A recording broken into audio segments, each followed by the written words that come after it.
Today I'm going to show you how I make pepperoni pizza that rivals any takeout joint. This is what you'll need for the crust. These are the ingredients you'll need for the sauce. And this is what you'll need for the actual pizza itself. So let's get started. In my stand mixer here, I'm going to add 2 tablespoons of sugar and 3/4 of a cup of warm water, about 110 degrees or so. And I'm just going to stir that up to dissolve the sugar a little bit. And then I'm going to take 1 teaspoon of active dry yeast and I'm going to sprinkle that on the top. And I'm not going to bother to stir that in. I'm just going to let it bloom right on top of the water like that. And after about 10 minutes, it'll be nice and foamy. I'm going to add in 1 teaspoon of salt and 1 tablespoon of extra virgin olive oil. And also 2 cups of all-purpose flour. I've attached the dough hook to my mixer, and I'm just going to turn this on and mix it until it starts to pull away from the sides of the bowl and form a dough. Just like that. I'm going to let it go, and I'm going to let the machine knead it for about a minute or so. You don't want to overwork the dough too much. And then I floured my hands, and just taking the dough out of the bowl, and I'm going to shape this into a nice ball. I'm going to take some nonstick spray. I'm going to spray the bowl down. I'm going to put my dough back into the bowl. And I'm just going to toss this to make sure that the dough is completely covered with that nonstick spray. I'm going to spray a little bit more on top just to make sure it's covered. I'm going to cover it with a damp towel and put this into a warm spot to rise for about an hour. For my sauce, I've got 6 ounces of tomato paste. I'm going to add 3/4 of a cup of water to that. I'm going to add in 1 teaspoon of basil, 1 teaspoon of onion powder, half a teaspoon of salt, half a teaspoon of oregano, and half a teaspoon of garlic powder. And using a whisk, I'm just going to whisk this together, and I'm heating this over medium heat, and you want to continue to stir this as you're heating it.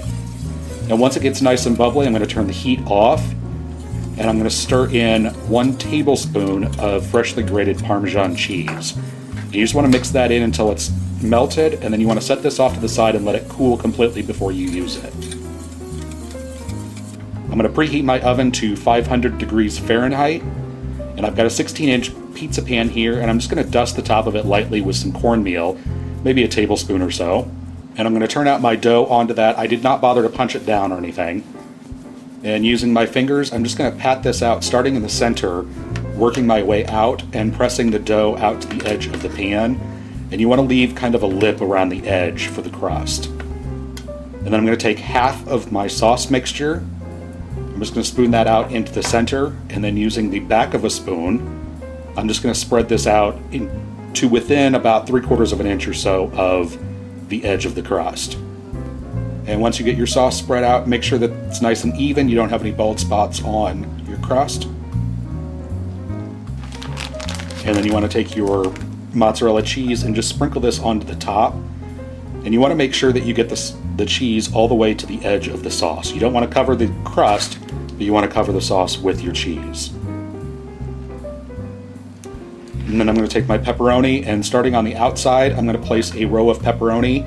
And I'm keeping the pepperoni relatively close to each other because they do shrink up when they bake.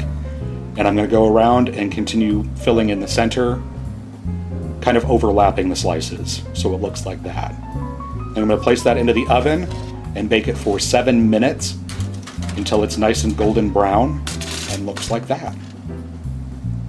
And then I'm just going to take my pizza cutter and slide it underneath and around the edge and make sure that the pizza's not stuck to the pan, and it shouldn't be with the cornmeal.